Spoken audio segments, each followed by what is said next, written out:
All right, so I'm going to start. Well, I know that everybody has limited time, and that people are going to be coming and going over the next hour or so. So why don't we get started while people are eating and getting food. I'm Joe Holtzman. I'm a professor at the Dental School in the Department of Community Health. I'm past president of AAUP, of our chapter here and of the council, and I'm also chief negotiator on our contract efforts. Today we want to talk to you about the contract, and particularly the kickoff of a campaign that should lead to the granting or the signing of a fair and equitable, and we hope contract that will make all of us happy. Why are we really here? Well, if we stay uninvolved, if we don't speak up, if we're not willing to extend ourselves, the administration has no incentive whatever to deal with us. They have no incentive to negotiate in good faith. They have no incentive to grant raises. They have no incentive to provide us with any kind of job security. They have no incentive to provide the opportunity to advance in our career. So it's really up to all of us in this room and all of those who we can reach out to begin to organize and to bring us forward toward a contract. We have a number of speakers today. I'm going to let them introduce themselves, and then we're going to ask all of you, when we're done, to commit to help with this effort. Alex Bernstein, our executive director. Good afternoon, everyone. Thanks for taking the time to come here. I know that we've been sending out a lot of communications to that effect. Before I jump into it, I want to introduce Deborah Osofsky. She's our special counsel, and Christopher Simeone, and from National AAUP. He's a staff organizer and a director of their services department. He'll be helping present and giving some background and support. So we put this slide up as a starting point because this is really why we're here. This is a comment and quote that came directly from one of your colleagues.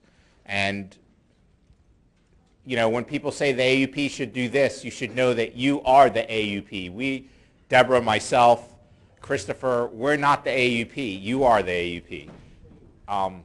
So why are we here? We're here to talk to you about a contract campaign. And for lack of a better term, it's basically grassroots organizing. And one of the things that we want to do is make sure that you understand what it is, that we get your comments and feedback as to what our next steps are. But what is it? So it's essentially a strategic plan of collective action. And why is collective action necessary? Well, you know, you're part of the AAUP because we can speak, and you all can speak as one voice, right? So we have the ability to build leverage to get the very things that you have identified as priorities through our negotiations priority survey at the bargaining table. We may have the best logic, the best arguments, all the data to support the things that we're asking for at the bargaining table, but it's very simple for Rutgers to say no. And in fact, they have been silent. So, you know, I put up there, change the status quo. So if you want to see things change, now granted, we can't effectuate change with respect to everything, but if you want to see basic change, such as what we heard from you, a salary increase, which hasn't happened in 5 years, you have to be involved. You have to help us get that for you. In other words, you have to help yourself. One of the things we're trying to do is, this is a term, expand our reach. So we're trying to build a tree. That tree includes your reaching out to your colleagues, getting them informed, involved, and also mobilized when and if it's necessary.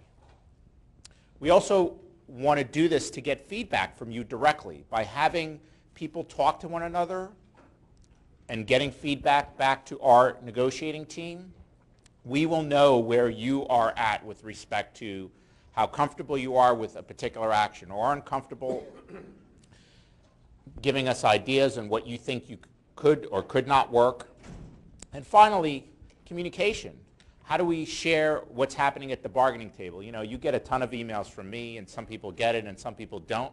The best way to really understand what's happening at the bargaining table is from the very people that have been there, and also from the people that are talking to you, and you're talking to your colleagues about it. So how will a contract campaign help us? Well, just like anything, it's to build consensus and to build momentum and to create the necessary pressure, which we want to be able to build in a respectful manner to get the very thing, to have some actions away from the bargaining table so it could change the things that are happening at the bargaining table. So I'm going to turn it over to Christopher. Why are we doing this? Okay, can you hear me? Okay, good. So, why are we doing this? I have a question. How many of you all understand what UMD&J's proposal was as of last year? Okay. Many of you, okay? How many of you are happy with that proposal? If that they sign that into your contract, are you happy with that?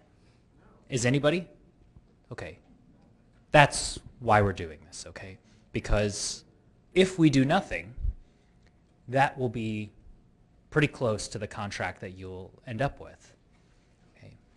And those of you who have seen negotiations before understand how frustrating it can be to sit at a table with administrators and their representatives and to have a logical debate about what's best for the direction of the institution. And yet, when your representatives at the table insist on a certain point, there's nothing at all to compel folks on the other side of the table to agree. Okay. So what we're talking about here is a divergence of interests, okay? That the interests of the chapter of the faculty here don't always completely overlap with the interests of the Rutgers administration. Would you say that's correct? Some of those are financial. Some of those interests have to do with policy. But even though I think everyone, or we hope, the administration joins you in this, but we hope that everyone shares the goal of building a first-class institution and providing excellent care, etc. The way to do that is not something that you necessarily agree on. Okay? So we want to do this because our interests diverge. There has to be a way to incentivize the administration to agree with you, okay? To sign on the dotted line for the proposals that we see a number of you have signed on to support. Your priorities at the table are the ones that you want in your final contract. And right now, there's nothing to persuade the administration to sign on to your priorities. Okay? Maybe they don't think that you really mean it. Okay? Maybe they don't think that they're actually your priorities. Okay? But what we have here is a failure to communicate. Okay? They're not hearing it from you yet. And if they did, they would take things more seriously. All right? See if I figure out how to work this. Okay. So what good will this do? Okay. What we're going to be talking about is ways that we can collectively act to send a message to the administration that the faculty are engaged in the negotiation process, that they're paying attention, you know what's going on, and that you care about the outcome. And that if the administration decides to pursue a hardline policy, right, there will be, and I use this term generally, that there will be consequences, that faculty will become upset. Okay? That faculty will take notice of this failure on their part. Okay. Right now, okay, because things are quiet, the administration may get the sense that your representatives at the table don't speak for a unified majority of the faculty. Okay. Creating or working a contract campaign, okay, taking these collective actions, building a system where you are talking with your colleagues on a regular basis, okay, and sharing information. Okay. What that will do is help to demonstrate that strong and unified majority. Okay. And the other thing that we're doing here is we're trying to get as much transparency, okay, as much information as possible out into the light. Okay? And we say that I don't know. There's certain creatures that don't like light. I could think of some. Some have mentioned cockroaches. Other creatures that like to steal your vitality, and they don't like to go out in the light. They're vampires. Okay. But in this case, right, the facts are on your side. Okay.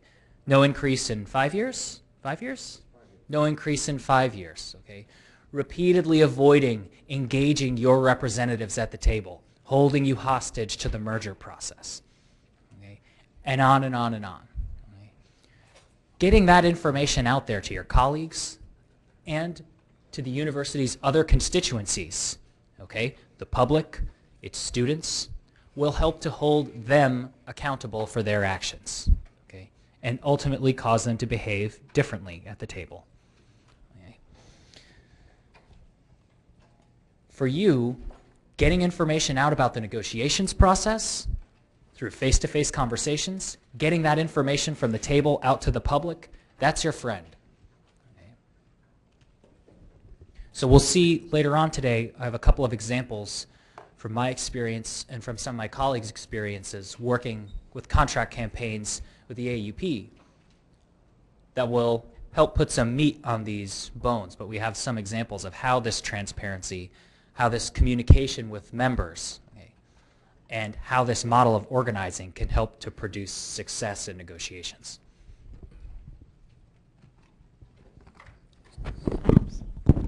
Hi, so I'm Deborah Osofsky. I'm your special counsel, and the reason I get this screen is I've been the point person for the administrative task so far of building this contract campaign. So the first thing I want to do is thank everyone who's here today. I know that it's hard to get here to a meeting from all of your other duties. It's important that you came, and I'd be interested if how many people were asked by somebody else to come, like a person, an actual person who asked you. Okay, so that's excellent. So what we're doing so far is already working because we've already started to build a process where we have 37 volunteers so far who are already willing to be liaisons, and they've chosen mostly 5 people to speak to. And so that's already working because it's so much easier to get someone to come to a meeting by saying, look, I think this is important and I think you should come. And so one thing we're going to ask is you signed in as a sign up, howdy, I'm here, but there's another sign up that says, I'm willing to volunteer to be one of those liaisons, and I'm going to ask you if you can talk to 2 or 3 or 4 or 5 of your colleagues as we go forward in this contract campaign. That's what's most effective to do. So we're hoping we'll do that. If you don't like a sign up on a sheet, there's cards for Alex Bernstein and for me. You can give us a call. You can send me an email. I'm happy to talk to anybody about who would be useful for you to speak with. But let's talk about this. How do we expand our reach? We need to reach to all the faculty. We need to have, every time we want to take a step in this contract campaign, we need to be able to reach to faculty and say, this is what happened at the negotiating table today. Here's what happened. You should know this. And as a result, we need to take an action, and here's what we think we'd like to do. Right? Are you willing to do that? All right? And for that reach to occur, if everybody in this room becomes a liaison, I think we'll pretty much take care of the Newark campus. Right? So we're looking for sign up and be responsible for communicating with 5 faculty members. It's a two-way communication. We want you to tell the faculty things that are going on, but we also want to hear back from you. Look, our faculty aren't ready for that yet. They're not ready yet to go to a Board of Trustees meeting, but they are ready to wear buttons. They're not yet ready to hold a picket sign, but they are ready to sign a petition. We need two-way communication with you. And also as in negotiations for priorities, as we hopefully move forward in negotiations, we may have questions at the table. The administration is offering this. Is that enough? Look, it's one thing to have a survey, you go and click on a website, right? But we'll want information from individuals. So we're looking for people to sign up, to be liaisons, to communicate with 5 faculty members, your colleagues, and to provide feedback on asks. The asks are actions that you would take or questions that are posed about negotiations. So you say, yes, I will. I will talk to 2, 3, 4, 5 of my colleagues. Here's who they are. You get information. You talk to folks. You give us information back. Show up, you participate in activities that have been agreed to, and we'll tell you who's on the Contract Action Committee in a moment, and you talk about negotiations, what you want from Rutgers, and to create a buzz, okay? So that Rutgers starts understanding that you care about what's going on in negotiations. It's not just the 12 or 15 faculty members who are on the negotiating committee, but that you are in the background and you care, that you're watching and you know what's going on. All right, we go to the next screen. We got Alex. Are we back to you? Okay. Before we even go to the next screen, I just want to reiterate, if you take anything away from today, this is the screen. This is the ask. This is what our contract action team is asking you to do right now, because we feel that it will help us during our negotiations and moving things along. We're going to get to the priorities that you've identified, but let me just say that all the priorities that you've identified have been incorporated into our proposal. So having said that, I have a list here, paper here. So if you're willing, if you're not already a contract liaison, or if you can help us identify and speak with 3 to 5 of your colleagues in your department, I'm going to pass this around and ask you to sign up. Okay. Everything else after that slide is why are we doing this, and sort of to get you to understand why we got to the place that we got. So why do we need to do this? Obviously, achieve your priorities. You've identified your priorities. We'll get to that very shortly in terms of the survey that we've done for you. 2, we've asked for a 9% salary increase. We also asked for a response prior to our next negotiation date, which, by the way, is November 19th. We have yet to receive a response. We view that as a no. Rutgers has also told us that they are maintaining or keeping on the table, is their exact words, UMD&J's proposal. That was an extremely regressive proposal, and we will get to that a little bit later to give you an idea of what that proposal means. The people sitting at the table, they have never walked in any of your shoes. They have never, ever held a faculty title. They have never done what you have done and what you are doing. That's a strong message that they're sending to us of the people that are sitting at the table. And it's not entirely true. With the exception of the School of Nursing and the dental school, there is nobody sitting there other than COOs. All the medical schools only have the chief operating officers. That's clearly an obstacle that we're facing. Finally, one of the other obstacles why we're doing this is, in order for us to achieve the priorities, we know that we have to have an organized faculty that is coming together around this issue. Look, this is your organization, and as Christopher said, my sense right now is that Rutgers doesn't believe that we are representing your priorities to them. They believe that it's our priorities instead of yours. Well, they need to hear it and consistently hear it from you. Who are your contract action team members? So we have a structure, and that structure includes individuals that have been elected by all of you, and they are sitting on this team, and they will be making decisions as to, and making recommendations as to what actions, if any, are appropriate. It's our hope that things move smoothly in negotiations, right? But we need to be prepared. What if the status quo remains after November 19th? How much longer are you prepared to wait? It's been 5 years. It's been a long time. We can consistently hear that. So Dr. Biber from the dental school, Dr. Bogdan from the, I'm not going to read them, but they're up there. So they're representative of clinical and research faculty and School of Nursing and the dental school across all of our schools, as well as SHRP and the librarians. Now getting to the survey results. We had a pretty good response rate. It's all up there, 500 respondents, clinical, basic science across all the schools, including the librarians. Here's the demographics by rank. There's a distribution. So here are your priorities. Obviously, salary increases, maintaining health insurance contributions, job security, tuition remission, pension contributions above 141. Workload limits, having secure scholarly and research activity, dedicated time for that, gender equity issues, extramural incentive award, and early retirement buyout.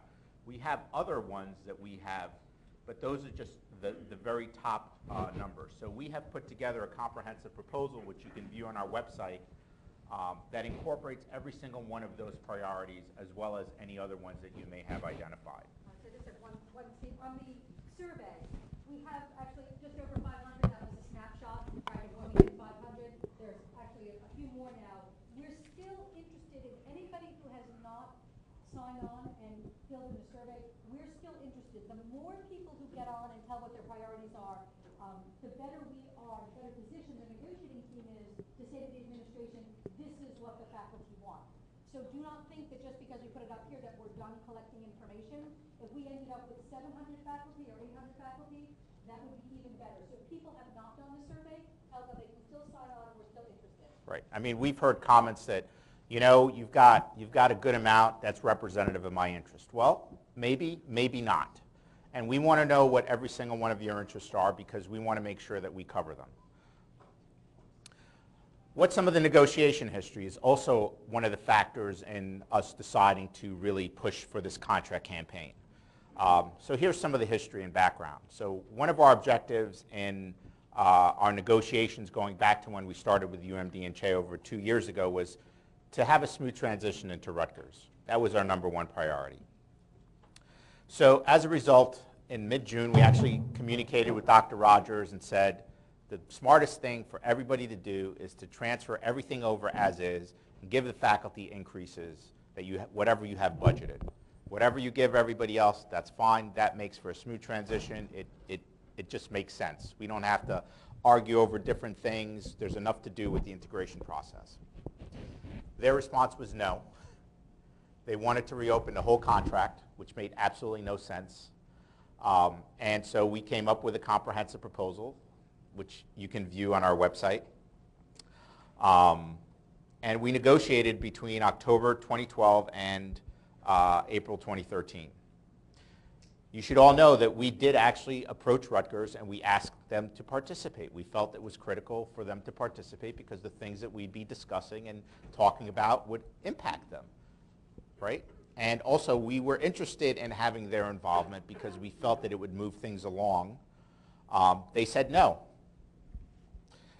And so, you know, push comes to shove. For the last year at UMD and J, the administrators got 4.04%. They got July 1, 2013, I'm sorry, July 1, 2012, and June 1st, 2013.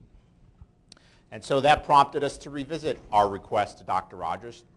You know, if you recall, there was a vote of no confidence by all of you. We conducted a survey. We approached her. We had a meeting with her, at which point she just basically said, it's not going to happen. I'm not sure if those were exact words, but something to that effect. And at the end of April, essentially, we got a communication, even though we had negotiations scheduled. Look, we haven't made any progress. Duh. It's not going to be very easy to make progress with you know, a group of individuals who were no longer going to be, the institution was no longer going to be in place. So they're sending us a communication saying, given that we haven't made any progress, there's no reason for us to continue negotiations. You're going to start with Rutgers, which brings us to the most recent history. Thank you. I have the honor of presenting the most recent history. It's not an improvement over the past history. Unfortunately, those of you who see me lecture before know I virtually never read, but I want to get this right this time. So in late August, Alex, can you push the button? Okay. In late August, we conducted our negotiation priority survey to get ready for our first session. In September 18, we held an initial negotiation session with Rutgers. Sitting across the table from us were essentially the same cast of characters that UMD had across the table, with 1 or 2 additions, and the governor's go-to guy for labor negotiations, an outside attorney, hired gun. AAUP requested at that session a 9% salary increase for monies owed and requested a prompt response. We asked for a retroactive increase as a down payment on what we felt the university really owed us going forward. AAUP presented your priorities from the survey, and the numbers have changed, but essentially the ranking has been the same. Next slide. There we go. We provided Rutgers with a comprehensive proposal that addresses all of your priorities. You can view that proposal on the website. Rutgers expressed an interest. Unfortunately, they didn't express an interest in our proposal. What they expressed an interest in doing was aligning our contract with the AAUP AFT contract, the bargaining unit that currently represents the faculty at Rutgers. When we asked what that alignment meant, they couldn't tell us. They were still studying it. So they asked for us to agree to an alignment without telling us what the content of that alignment was, kind of a pig in a poke. We respectfully declined that offer on your behalf. Rutgers did not provide the AAUP with a proposal, but indicated that UMDNJ's regressive proposal was still on the table. Rutgers has only agreed to 2 more negotiating sessions before the end of the year, one on November 19th and one on December 5th, for a total of 5 hours. So what's the proposal on the table? And let me see if we have it. There we go. Okay. No across-the-board salary increases. The unilateral right to reduce your salary by as much as 50%, that's not a typo, by as much as 50% for reasons related to the principles of good financial standing, whatever that means. Eliminating salary increases for promotions. Redefining tenure as a 5-year renewable contract. Eliminating all non-tenured clinical faculty job security protections. This means every faculty on term contract would be on a 1-year term appointment. Reducing the non-tenure renewal notice to 90 days for all faculty on all contracts. This would mean Rutgers could non-renew you with only 90 days notice instead of 1-year notice. Eliminating the extramural support incentive for research grants. So that's their proposal. That's what's on the table. Alex, do you want to address the upfront requests? Sure. I'll leave it. So obviously, you know, that's not their entire proposal, but those are pieces of it. And we view that sort of as a non-starter. We viewed it as a non-starter with UMDNJ, and we've expressed to Rutgers that we view this as a non-starter with Rutgers. So, you know, unless you feel comfortable with those things, and, you know, what's interesting is UMDNJ and Rutgers is saying the same thing, that they want to tie compensation to productivity. But when we ask the question of how does that do that, they don't have an answer. And because there isn't an answer. So let me move on. So we made an upfront request of 9%. And, you know, we've heard from faculty of, you know, what is 2%? You know, 2% is not much. You know, we should be asking for more. But I wanted to put this in perspective because it's actually a lot more than most people think. With an average salary, you know, the average increase across the state, including higher ed, has been 2%. The average faculty salary, base salary, I'm not talking about clinical components for those of you who are clinicians, is $125,000. So if you actually do 2% compounded over those years, it's $38,515, each and every one of you in your pocket. That is not chump change. That is real dollars. And when you multiply it times the number of faculty that Rutgers has inherited, the 1252, we're talking about $48.2 million. And this is a hypothesis that I have received from a faculty member. They believe that Rutgers is financing the integration with that money. That money was actually budgeted, obviously, for increases for you, and it did not happen.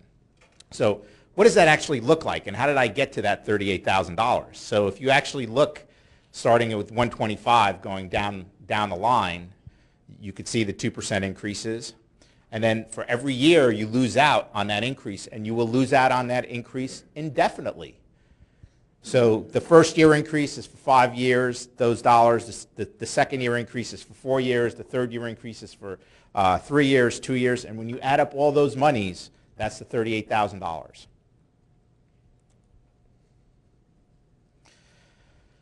So what do we need to do? Revisit it. So these are, I don't know if you want to do it. So these are some examples. We thought it'd be prudent to sort of discuss with you not only what we are asking or what you need to do right now to assist bargaining, but some examples of the types of things that have come out from our internal meetings with the contract action team and some of the AAUP leadership, which we want to share with you. If things don't progress and if things don't move. One, November activities surrounding Dr. Strom's arrival. He's coming on November 1st. He's come already. He's here. He needs to hear from every one of you how happy or dissatisfied you are with respect to what's happening at the bargaining table or the lack of increases. Can't possibly achieve the strategic vision that Rutgers has for its biomedical and health sciences if the faculty are not satisfied. Simple things like wearing a button with the block R saying respect. It's non-confrontational, it sends the right message, and that potentially is a good starting point. Signing a petition or letter. I'll give you an example. We are running also a contract campaign at the School of Osteopathic Medicine, and the employer there is Rowan. And there's real concern there about Rowan's inability to understand the operation of a medical school and what is necessary there, and having the right people involved, the right decision makers in the negotiation process. So they actually put together a petition, and out of the 200 faculty, a little less than 200 faculty, this petition has been going around for about a couple weeks. We have 66 people who have physically signed it. That's a pretty powerful message, right? Which we are holding on to and we will be using if and when we need to. So that's an option. Showing up en masse to our negotiation session. How powerful would it be if the university representatives, as they were walking down the hallway to the room, it would be lined by you saying, hey, I'm a faculty member and I'm really interested in what's happening at the bargaining table. I'm here and I'm interested in what you're saying and what you're doing. It changes how people act. Collective out-of-cycle increases. Not sure if many of you know, but you actually have a mechanism in our existing contract that allows you to vote upon increases for your colleagues within your department. That vote for an increase for a colleague or colleagues in your department is required to then be sent to the VP for Academic Affairs for an action to be taken on it. That's a powerful message too.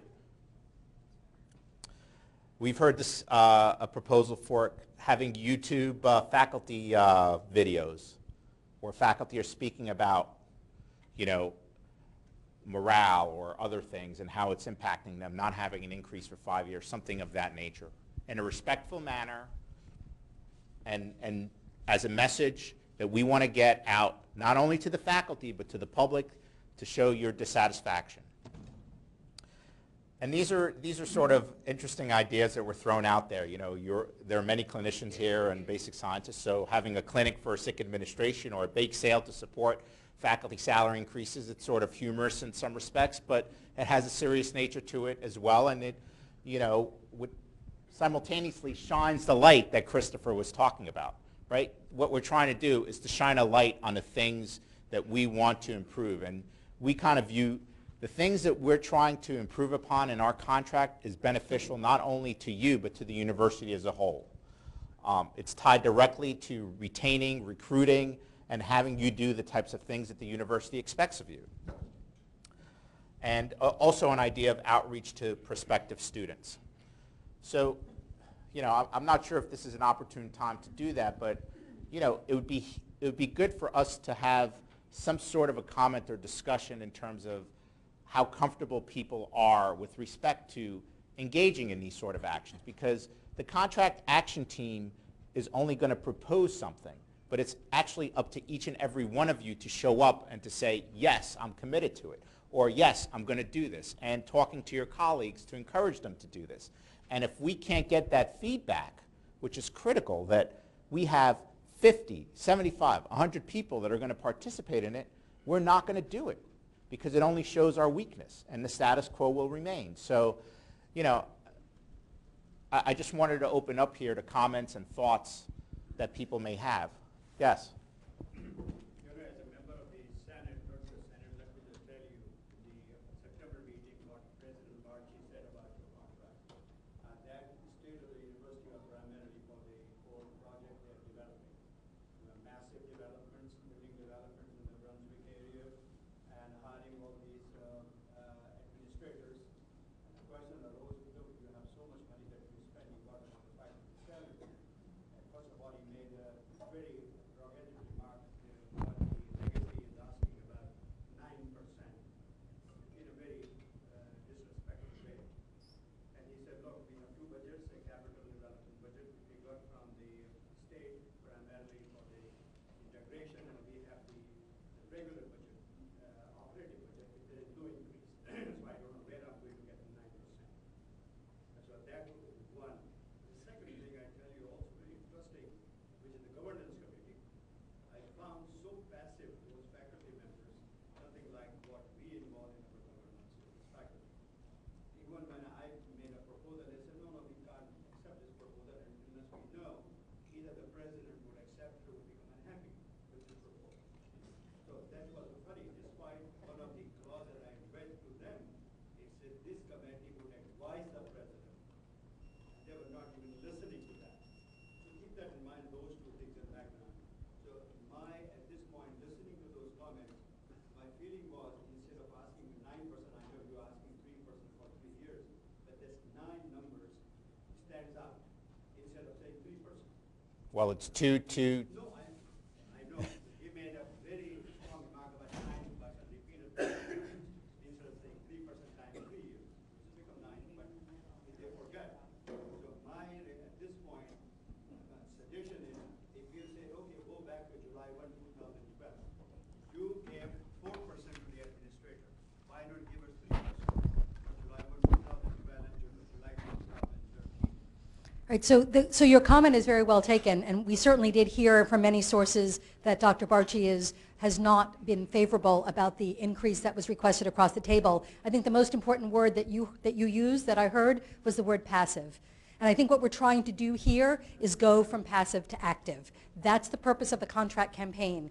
You get active and you let the administration know that not just one person, right? One person or 3 people, that feels vulnerable, that's uncomfortable.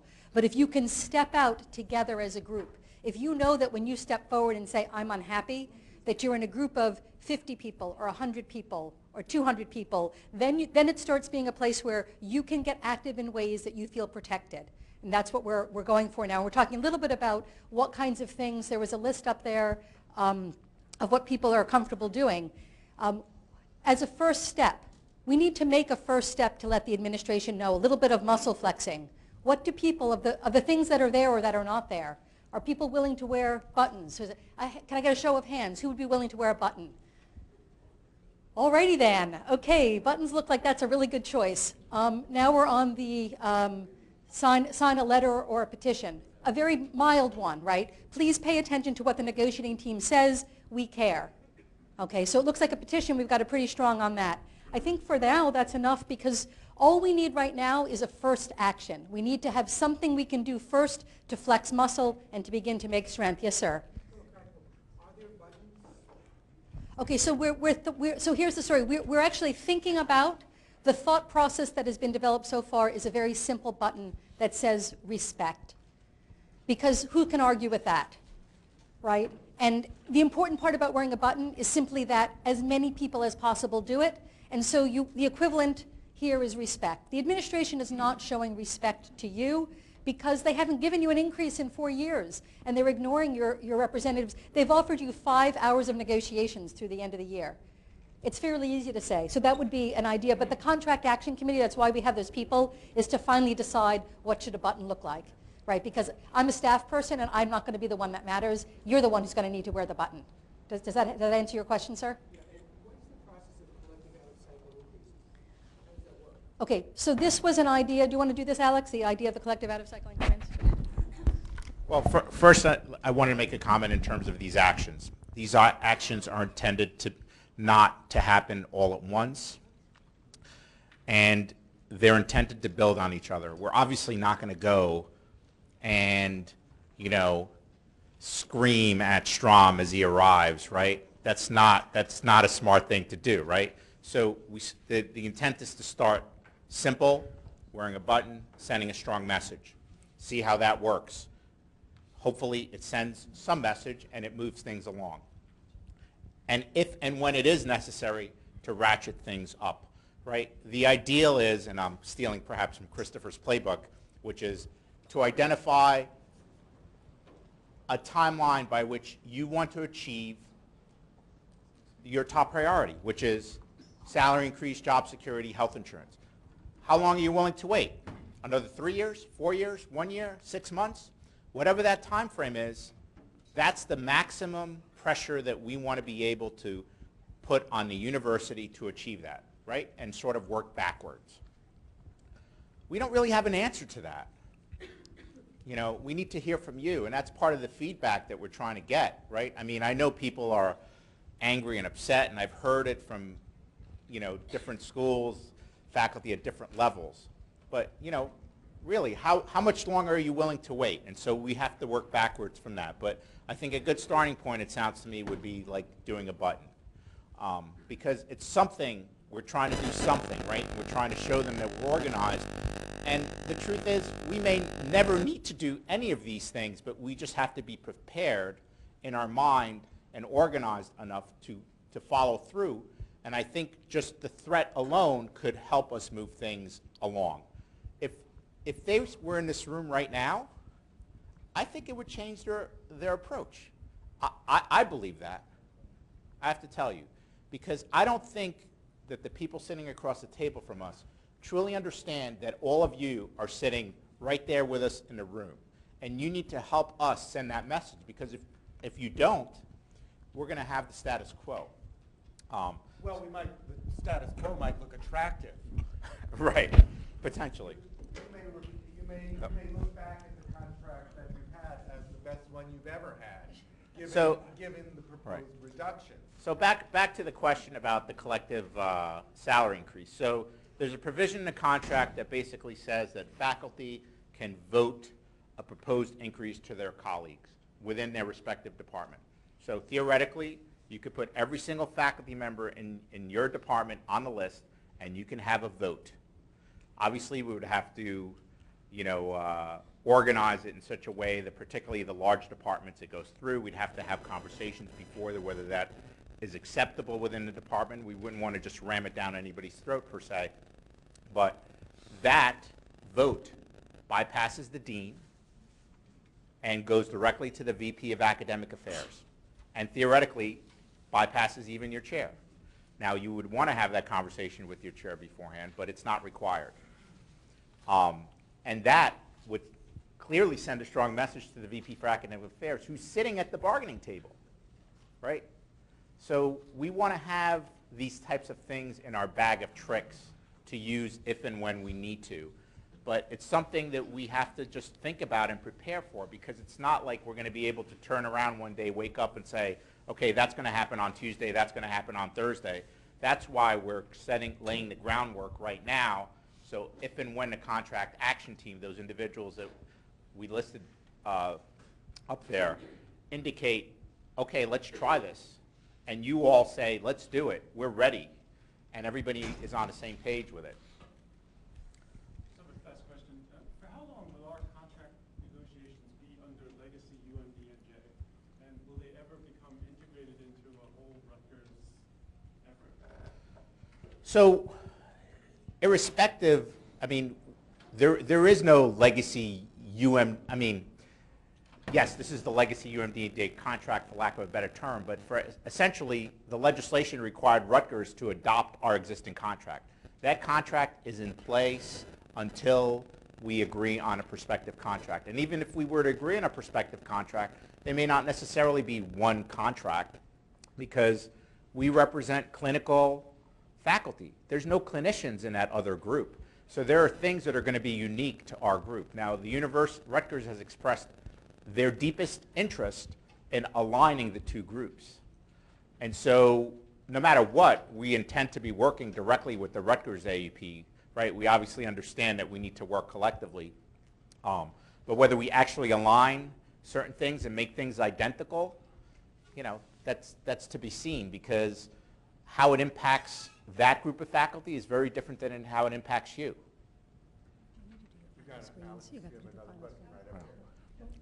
So, sorry. I'm just curious if you have an idea of the original Rutgers faculty and that, what is the status of their contract? Do they have a current contract? We've done, yeah. Have they been getting raises, and what's the history of what they've We've done all that. We've done that analysis, and we've compared the two existing contracts as well. I mean, I don't want to get into the details because there's a lot of details involved in that question. Either they've been getting raises every year or they haven't. They have been getting raises, but you know, it's more complicated than that. Well, I can do a quick, let me just do a quick answer on that. So let me just do a quick answer on the question about raises. They had scheduled raises in the Rutgers contract. And what happened is the administration at one point refused to pay those increases, saying that they did not get money from the state, and therefore those increases would not happen. And the Rutgers AAUP had to go to a legal process in order to enforce that, and they ended up with a settlement. So there were scheduled regular increases in the contract, but they have not all been received by the Rutgers AAUP. And also different faculty members got different amounts. So you cannot just go look on the, unfortunately, look on the Rutgers website. We've gotten the calculations from the Rutgers AAUP faculty, but it ends up being approximately 2%, with some pluses and minuses. It is not an unreasonable thing for you to expect that you're going to have at least 2% for each of your years of the contract. Does that help? Yeah, I'm just curious what their situation now. Are they equally disgruntled, or are they being treated fairly? Right. They're not being, right. At some point, maybe 5 years, whatever it takes, at some point, they would all kind of be more, equal. Right. Do we even want to be treated like they've been treated? Not necessarily. The answer to your question with Rutgers faculty have not gone without an increase for 5 years. They've not gone without an increase for 5 years. There was a period, as Deborah said, where they delayed those increases, but yes.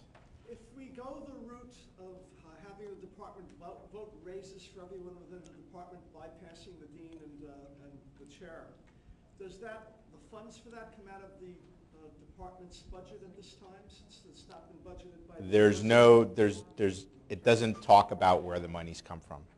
Just like it doesn't talk about where, folks get out of cycle increases all the time, and there's no language in our contract with respect to where those monies come from. I don't know where those monies come from.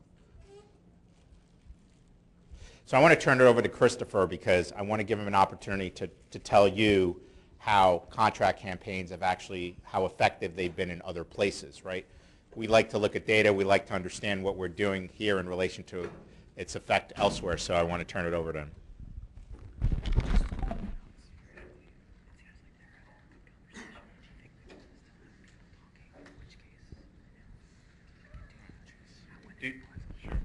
Does anybody have any other comments before we move on? Sorry. Yes. This button campaign, I don't think you have enough information on it. I don't know what you're trying to respect. There's pretty much a lack of respect in many issues in the school here. So I think you have to have something that identifies respect for faculty salaries. Look, the content of the message on the button is, that was an example. It doesn't have to be exactly that.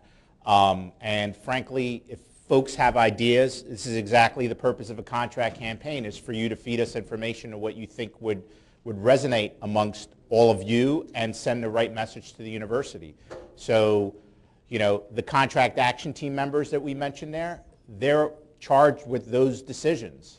It's not going to be me. It's not going to be Deborah. It's going to be all of you and what you feed to that contract action team. So, send me a communication. Stop. Talk to me afterwards. Let me know your ideas, and I'm going to share it. And then, we'll try to tailor it the best we can. Yes. Not as passive as you're telling us to be. I'm enraged at the way that we're being treated. And I'd love to be there when Dr. Strong comes in and shout our feelings. But I think at a minimum, we should be willing to sign a letter that's on his desk when he gets here. Okay. To tell him how we feel. Who else feels that way? Yeah.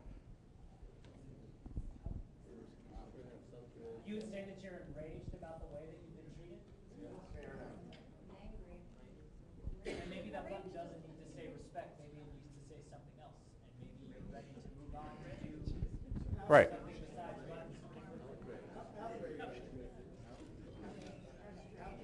All right, well, this is all helpful because obviously we're not going to put out something that you're. Yeah.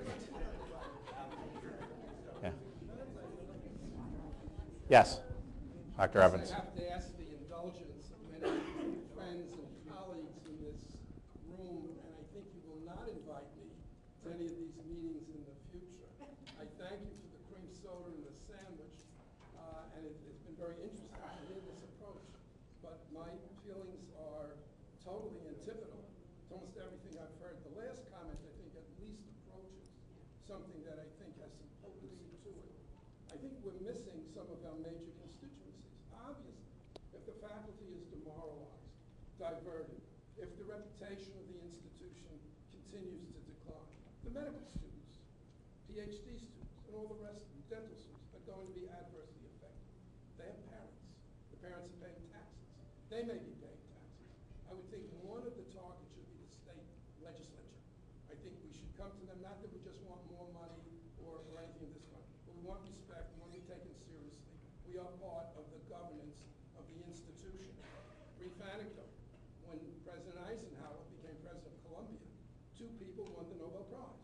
They came to see him and he said, you know, it's really wonderful that some of our staff get these awards. Professor Rabbi, R-A-B-I, who was the photon discoverer, said, Mr. President, most respectfully, the faculty is the university.